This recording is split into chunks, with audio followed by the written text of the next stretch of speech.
दोनों ही डैडी अपने बिल समय पर चुकाते थे, लेकिन एक अपने बिल सबसे पहले चुकाते थे जबकि दूसरे अपने बिल सबसे अंत में चुकाते थे।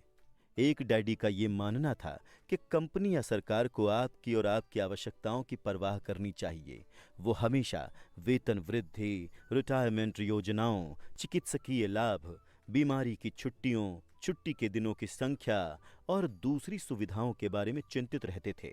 वो अपने दो चाचाओं से प्रभावित थे जो सेना में चले गए थे और 20 साल की सक्रिय सेवा के बाद उन्होंने जीवन भर के लिए सेवानिवृत्ति एवं अधिकार पैकेज हासिल कर लिया था। वो सेना द्वारा सेवानिवृत्त कर्मचारियों को दिए जाने वाले चिकित्सकीय लाभ और अन्य सुविधाओं की भी तारीफ करते थे। वो विश्वविद्यालय में उपलब्ध लंबी कार्यकाल अवधि से भी प्रेम करते थे। कई बार आजीवन नौकरी की सुरक्षा और लाभ का विचार नौकरी से भी ज्यादा महत्वपूर्ण दिखता है। वो प्रायः कहते थे, मैंने सरकार के लिए बहुत मेहनत से काम किया है, इसीलिए मैं इस तरह के लाभ का हकदार हूं। दूसरे डैडी पूरी तरह से आर्थिक स्वावलंबन में यकीन करते थे। वो सुविधा भोगी या अधिकार की मानसिकता के विरोधी थे और कहते थे कि ये मानसिकता लोगों को कमजोर तथा आर्थिक रूप से जरूरतमंद बनाती है। वो आर्थिक रूप से सक्षम होने पर बहुत जोर देते थे। एक डैडी कुछ डॉलर बचाने के लिए जूझे तो दूसरे ने निवेश उत्पन्न किए। एक डैडी ने मुझे सिखाया कि अच्छी नौकरी खोजने के लिए प्रभावशाली बायोडेटा कैसे लिखा जाए, तो दूसरे ने मुझे सिखाया कि शक्तिशाली व्यावसायिक और वित्तीय योजनाएं कैसे लिखी जाएं ताकि मैं दूसरों को नौकरियां दे सकूं। दो शक्तिशाली डैडियों के साथ रहने की वजह से मुझे ये विश्लेषण करने का अवसर मिला कि अलग अलग विचारों का जीवन पर कितना अलग अलग असर होता है। मैंने गौर किया कि लोग दरअसल अपने विचारों से ही अपने जीवन को आकार देते हैं। मिसाल के तौर पर मेरे गरीब डैडी हमेशा कहा करते थे, मैं कभी अमीर नहीं बन पाऊंगा, और आगे चलकर उनकी ये भविष्यवाणी सही साबित हुई। दूसरी ओर मेरे अमीर डैडी हमेशा खुद को अमीर मानते थे। वो इस तरह की बातें कहते थे, मैं अमीर हूं और अमीर लोग ऐसा नहीं करते। जब एक बड़े वित्तीय झटके के बाद वो दिवालिया होने की कगार पर पहुंच गए थे, तब भी वो खुद को अमीर आदमी ही कहते थे। वो अपने समर्थन में ये कहते थे, गरीब होने और कड़के होने में फर्क होता है। कड़का होना अस्थाई है, गरीब होना स्थायी। मेरे गरीब डैडी कहते थे, पैसों में मेरी कोई दिलचस्पी नहीं है या पैसा महत्वपूर्ण नहीं है। मेरे अमीर डैडी हमेशा कहते थे, पैसा ही शक्ति है। हमारे विचारों की शक्ति को कभी नापा नहीं जा सकता, ना ही उनके प्रभाव को कभी पूरी तरह से समझा जा सकता है। लेकिन इसके बावजूद बचपन में ही मैं ये समझ गया था कि मुझे अपने विचारों पर ध्यान देना चाहिए और अपनी अभिव्यक्ति पर भी। मैंने गौर किया कि मेरे गरीब डैडी के गरीब होने का कारण ये नहीं था कि वो कम पैसे कमाते थे। उनकी तनख्वाह काफी अच्छी खासी थी। वो तो अपने विचारों और कार्यों के कारण गरीब थे। दो डैडी होने के कारण मैं बचपन में ही बहुत सजग और जागरूक हो गया था कि मैं किन विचारों को अपनाऊं, मैं किसकी बात मानूं, अपने अमीर डैडी की या फिर गरीब डैडी की। हालांकि ये दोनों ही शिक्षा और सीखने को बहुत महत्वपूर्ण मानते थे, लेकिन क्या सीखा जाए इस बारे में दोनों की राय अलग अलग थी। एक चाहते थे कि मैं मेहनत से पढ़ूं, डिग्री हासिल करूं और पैसे कमाने के लिए कोई अच्छी नौकरी हासिल कर लूं। वो चाहते थे कि मैं किसी पेशे में जाने या वकील या अकाउंटेंट बनने के लिए अध्ययन करूं और किसी बिजनेस स्कूल से एमबीए करूं। दूसरे डैडी मुझे प्रोत्साहित करते थे कि मैं अमीर बनने के लिए अध्ययन करूं ताकि मैं ये समझ लूं कि पैसा कैसे काम करता है और ये सीख लूं कि इससे अपने लिए कैसे काम कराया जाए। मैं पैसे के लिए काम नहीं करता, ये शब्द वो बार बार दोहराते थे। पैसा मेरे लिए काम करता है।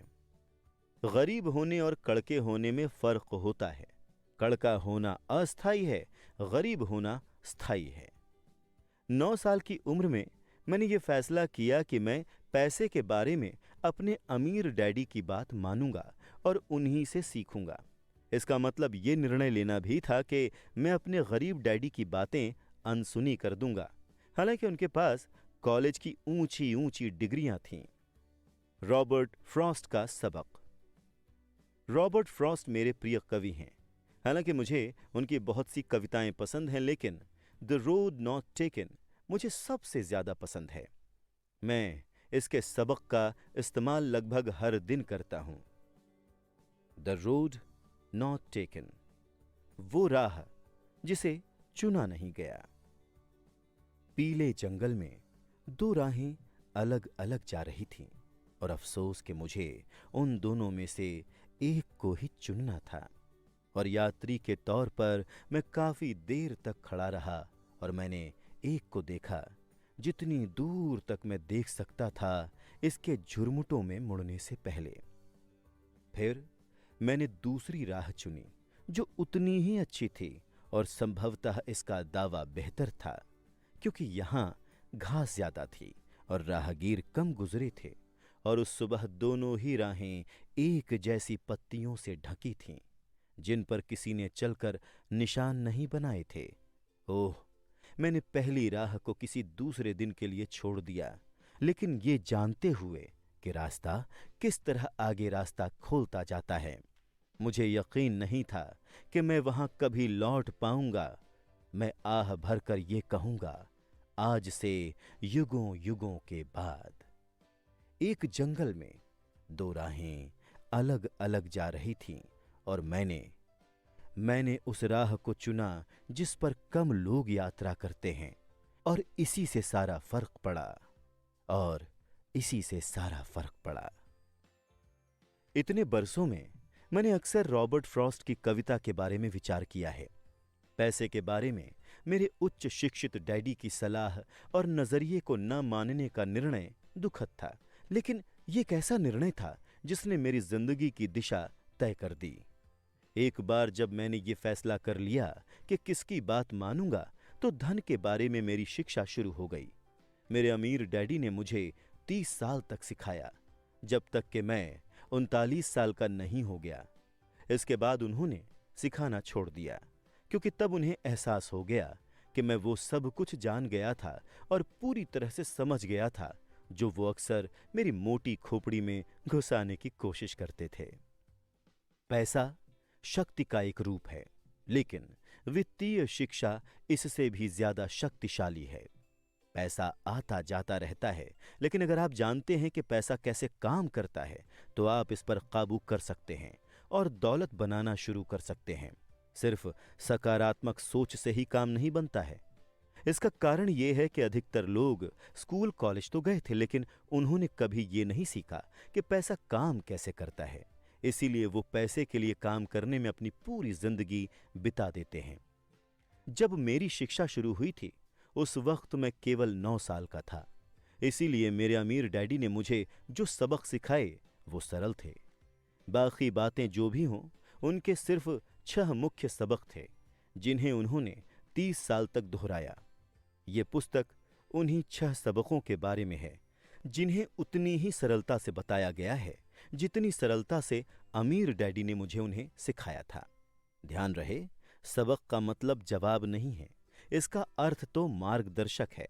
ऐसा मार्गदर्शक जो अधिक दौलतमंद बनने में आपकी और आपके बच्चों की मदद करेगा, चाहे इस लगातार परिवर्तनशील और अनिश्चित संसार में कुछ भी होता रहे।